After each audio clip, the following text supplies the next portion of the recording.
Assalamualaikum. Probably would be good for you to know, for an ancient guy like me, I was involved in the master planning of UIA and UUM. There was a big tussle between another site and this site, so finally they built on this site. But the UUM site it has remained as per master plan. And the Sultan of Pahang once lamented, he said, just because of a durian, the site was moved to Selangor.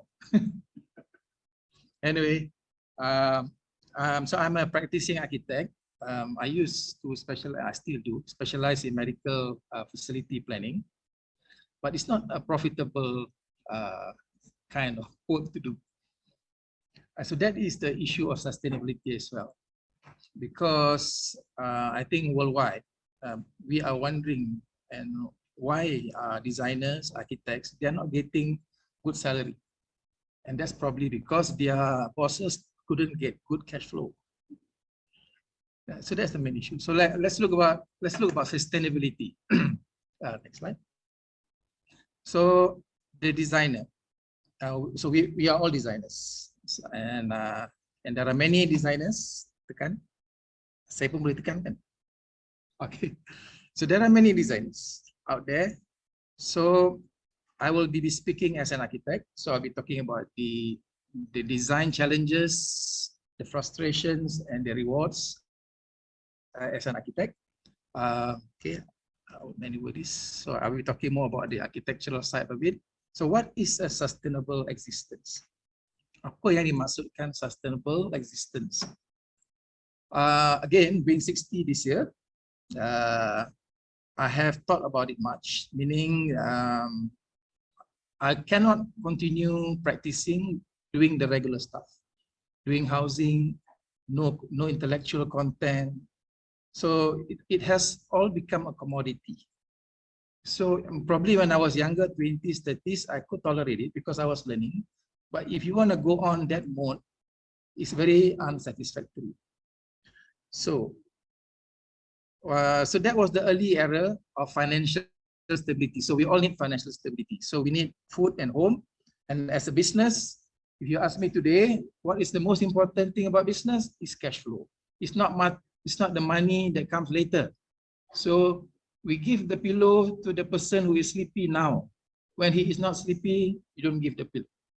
When he is not hungry, there's no point that you give him the food. So we need the food when we are hungry. So in business, achieving a healthy cash flow is key. So that's what I learned over the years. And then, and I have been practicing this for a long time. Since I practiced in 1992, we must have a healthy and a balanced lifestyle. So we must have family time.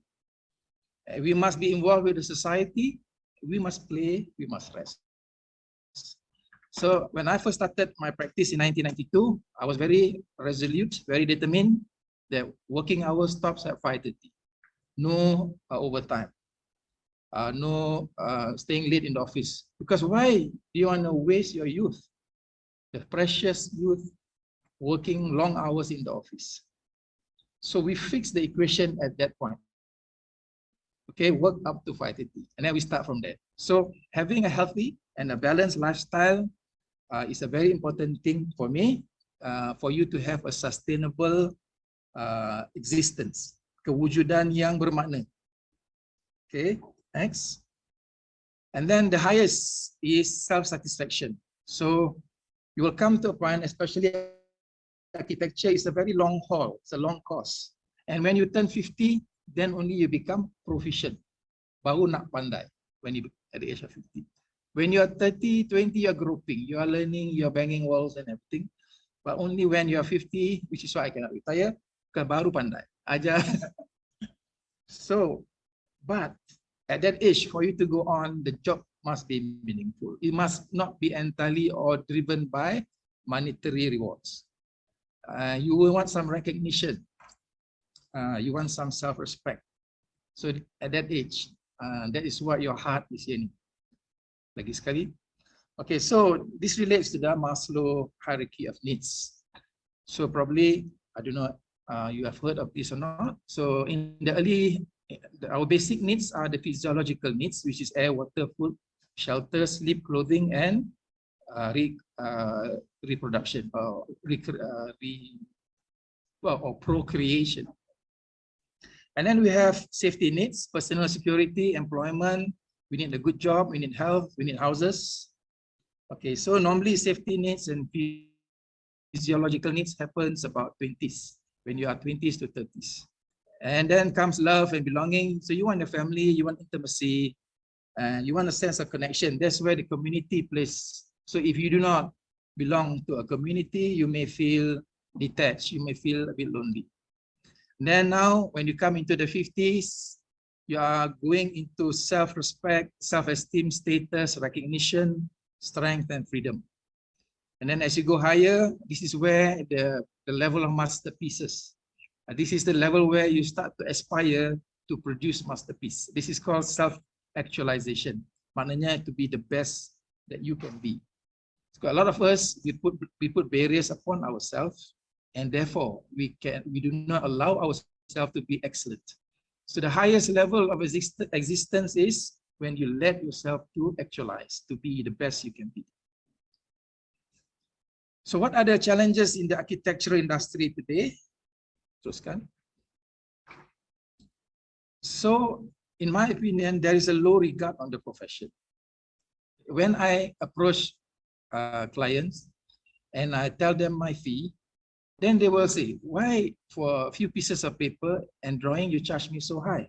So maknanya, that means their regard, their perception on the profession is low. Siapa punya salah, whose fault? Our fault. Because we do not have the self-respect. You have to respect yourself.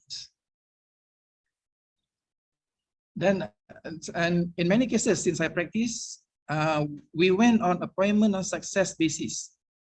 For example, you have a design and build company who comes to you and say, can you do this bidding, tender bidding? We will get a job if we are successful. As you know, in the past, I have participated in many design and build bidding and spent hundreds of thousands and having completed design. But when you don't get a job, all that goes down the drain. Those are diamonds that's going down the drain. So whose fault? Your own fault. Why did you allow yourself to be abused to that extent? So now I want to highlight to you, and today I do not participate in tender bidding. I ask for deposit. If you want me to do proposal, I ask for money. Because we have to have cash flow. Because our architects, our designers, they need to pay their car loan, they need to pay their housing loan, they have to be happy. Okay, next. Now we have such things, even like even the government agencies, they fall culprit to this. They contact us and ask for request for proposal, and it's all for free. We shouldn't give out free design anymore. We should stop. So as young designers, young architects, no free design. Okay, you must charge so that you can differentiate between, discern between the clients that are serious and those that are not serious. Self-respect. Respect your work. Okay.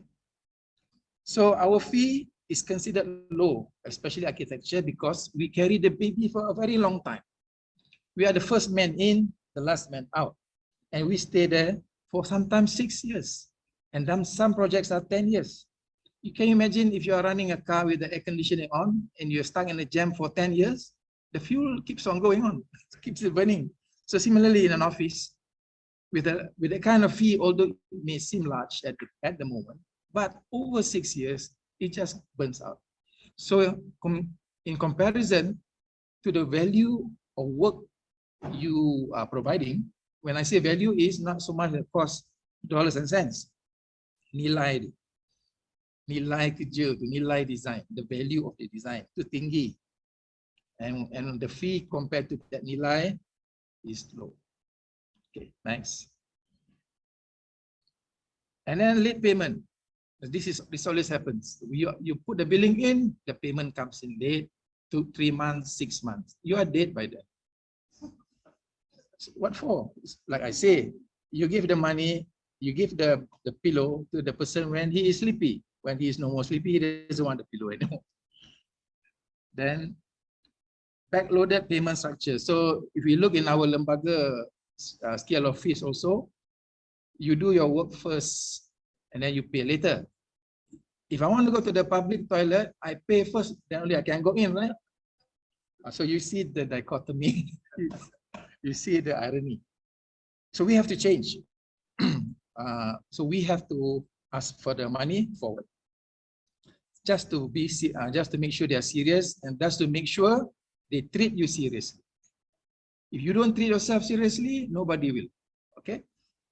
And then we have working long hours and low salary. So I can see this in many architect firms, especially the big ones.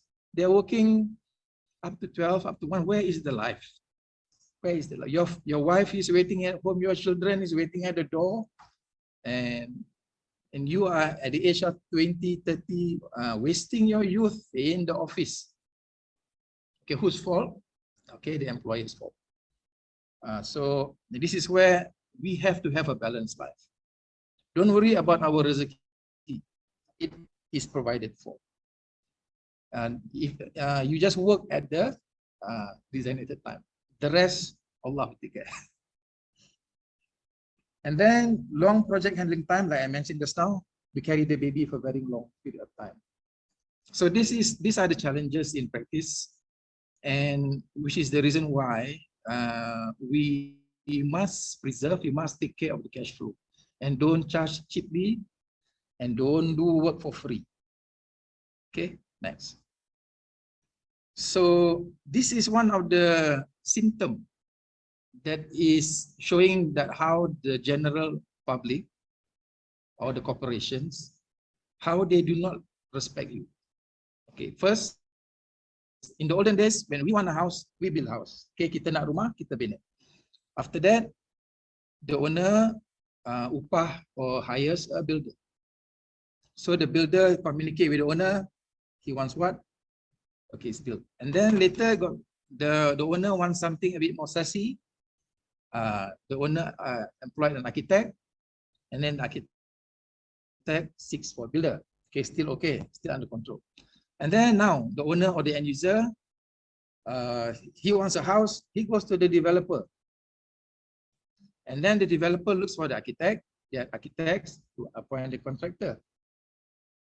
And then the end user goes to these are the big companies, like all the big company developer, they have project manager. And then the project manager communicates with the architect, then the contractor.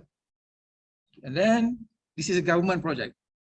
So in the government, say for example, there is another kementerian, then you pass it to JKR, and then JKR pass to the project. Normally JKR is a project manager, and when there is a design build contractor, they will pass it to the design build contractor, and then only to the architect.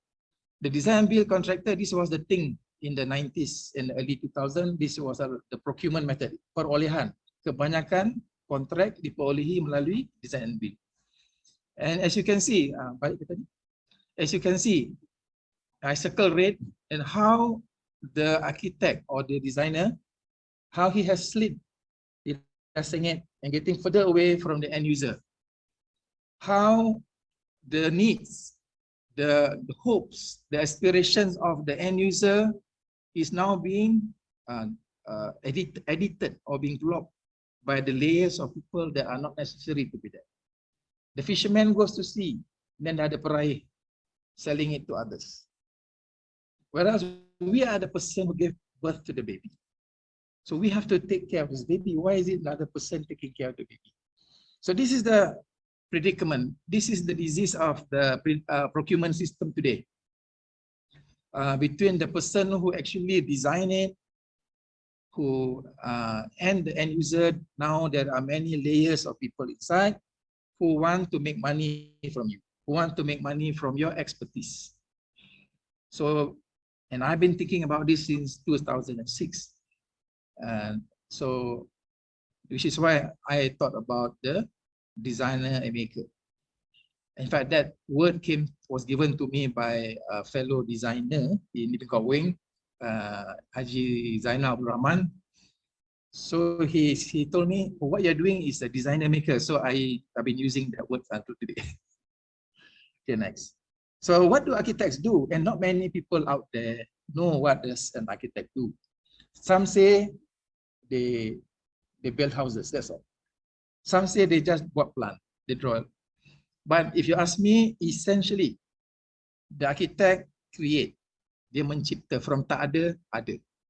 That means from nothing to exist. So dia punya main job, as opposed to an artist draws an object that has been created. But an architect has to create the object first. The object of desire has to be created first. And then only everybody else can do their work. Only the engineers can do their work. The builder can do their work. So, which is why I'm saying here self-respect. You are the one who actually brought value to the table. Now I will later show to you how this fact has been terminated. Okay, banyak lagi. Okay, so our designs generate value, monetary value, environmental value, artistic value, cultural value. Okay, next. Still a long way to go. So this is the profiteering chain. Ini the rangkaian orang mengambil advantage of us. So design our fee based on construction cost. Architect, okay. Now you look at this, the contractor, he benefits from material, he buys material, ada untung, that's from profit. The labor, he has profit. And then he has another at least 15% profit on everything, and that's the construction cost. He takes that home, the contractor. Siapa cipta the object? You and I. Next. Construction costs plus 30% for the other things. This is a development cost. This is what the developer has incurred. And then the developer puts another at least 20% as the selling price. He gets the extra money. So by right, the fonts are getting bigger. Okay, next. And then if there is a second sale, the selling price, which is the market value, who gets the 3%? Dia tak buat drawing pun, dia tak buat model, the property agent. 3%. Engineer pun dapat 1%. So you see, siapa salah? Who is at fault? We didn't respect ourselves. Okay, next. So that's how I got started on a designer maker, and I've been on this mode since 2006-ish. Slowly building, and I'm having my own workshop with very humble equipment, a table saw, planer, a big planer, and a thicknesser. And the rest are hand tools. I'm big on hand tools because the circle of creation is from the eye to the heart, from the heart to the eye to the hand. Baru ada jiwa, baru ada soul. If there is the machine, it has taken away the soul. Okay, so these are the projects that I've done before. You can just have a look at it. Okay, so now this is my workshop in Port Dickson. And next slide. Okay, this is the inti. This is the thing. Why do we go designer maker? To internalize all the profit chain. Maknanya we put it all on our side. Okay, we build, we make, we make sure that it cukup garam, cukup gula, cukup pedas, and then we put a price tag. So we internalize everything on our side. Otherwise, the other side are taking it away from you. Next. So what is the difference between design and build and design and make? So design and make ni is designer led. We as the designer, as the architect, kita menerajui. We lead the team. We decide when it should be thinner, when it should be thicker. We decide because you are the chef. Kurang garam, lebih garam. Not the profiteer. You are the person who does it. You decide. You put the value. Next. So design and build contractor is not design led. There is no bonding between the work. There's no empathy between the work and the object. So he doesn't care. He just say, when is it ready? Can it be thinner? Can it be lesser? So that I can make more money. So you have a baby. Can I cut the baby's arm? Can I poke out the baby's eyes? I can sell it somewhere else. So that is the mindset of the design build contractor, as opposed to the designer maker where you are the one, oh, my baby, I will bathe it, I will comb the hair and everything. Next. We are more involved in the making process, improve quality and gives the product character. So your hands, you know, like you say, masakan ma, so it tastes better because the hands. So when we are doing it with our hands, and we are trying to close the gap between designing and making, the more your energy is being transferred, your character, your aspirations, your philosophy transferred to the artifact. Then the artifact has the appeal beyond physical. Ada ni jiwa, ada raga, ada jiwa. Next. And ada character also. And develop mastery in material. So if you want to be good at your work, you must have mastery on the material. What if you are a chef, you are a roti canai maker, you don't know anything about tepung gandum, then the roti canai doesn't taste good. So if you want somewhere in your life, you decide what is your media. For example, artists, they use oil as their media, or watercolor, or acrylic. You or architects, you decide bricks, timber, concrete, steel.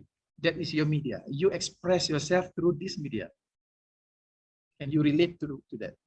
So this is my example where I have incorporated all these thoughts and philosophy. So this is a house I built in Port Dickson. It's a 3-story, 100% reclaimed timber. All the components are made on site. The doors, the windows, the furniture, everything is made on site. The only thing I couldn't make was the jambat. The WC I couldn't make. The tiles I bought, and the glass I have to buy. But the rest, even the track for the sliding door, I make. So whatever I can make, I make.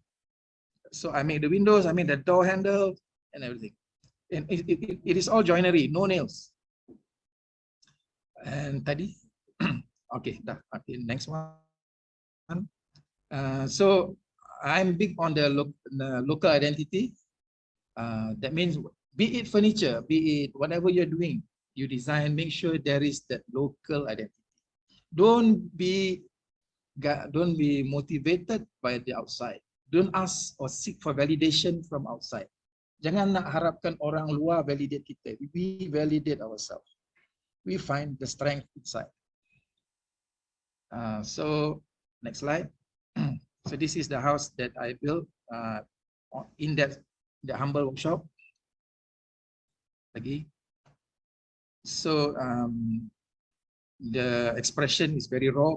As you can see, when you're working with timber, this is where if you process timber to the point the timber loses its personality, then you didn't understand the material. Sampai dia rupa pelakon Korea, kan? So now you must be careful so that it doesn't look like plastic when you process the timber. Next. So we make our own doors. So these are the solid merbau door. Next. The grill door also, the carving is my own design. So this is a challenge for the generation today. Korang tak boleh design ke pattern baru? And so why I keep repeating and bersorak on other people's glory? Korang tak pandai. So this is one example where I designed the motif of the carving. The one above is from the memory of the cover, which is about maybe a few hundred years old, but they were all made on the same day. But they look different. The one on the top is an old soul, and the bottom is the young soul. So the challenge is, we keep repeating this Islamic pattern, this Malay carving. You all cannot design something new. So I throw you the challenge. And okay, this is the door. That's how it was constructed. First, we cut with the jigsaw, and then the carver start to apply his hands. So you can see the texture, still rough. You can feel, smell is wood. Next. So the motif is fiddlehead fern atau pucuk paku. It's arranged in a diagonal manner for structural stability. At the same time, it hints. They resemble the batik, kain batik Jawa. So you see, we are having bits and pieces of elements to give it identity. Lagi. So this is also, I'm also critical on modern buildings that are so sterile, that are flat, they're empty. So I'm starting to put decoration and artwork back into building. And here the staircases are being fixed together by timber dowels. Okay, next. Carving, this one the carver asked permission so that he can carve the whole staircase. I said, okay, knock yourself out. And this is a bangku, I call it the tape, which I designed from remnants of wood. So why must the legs be straight? They can also be like that. So this is the tape from one side. On the other side, it can look like a belalang. So that is African mahogany. This is Kempas coffee table, dovetail joints. Okay. This is the serangga. This is Cengal slab, a coffee table. And you can see the sexy legs. So the one that hasn't been cut is the rectangular one. And then that resembles like insect leg. This is the table with the Malay identity, I call it. No metal fixing. It's just assembled by interlocking. That means you decided to run away, you got angry with your wife, okay, I take my table away. So you can take this table, can fit in the car, dismantle the legs and go. So it's, the fixing is purely by gravity and interlocking. No nails, no screw. So I'm big on that. Next. So this TV table is rengas. So all dovetail joint. So these are the stuff that I make from timber. Still, I believe in the hand.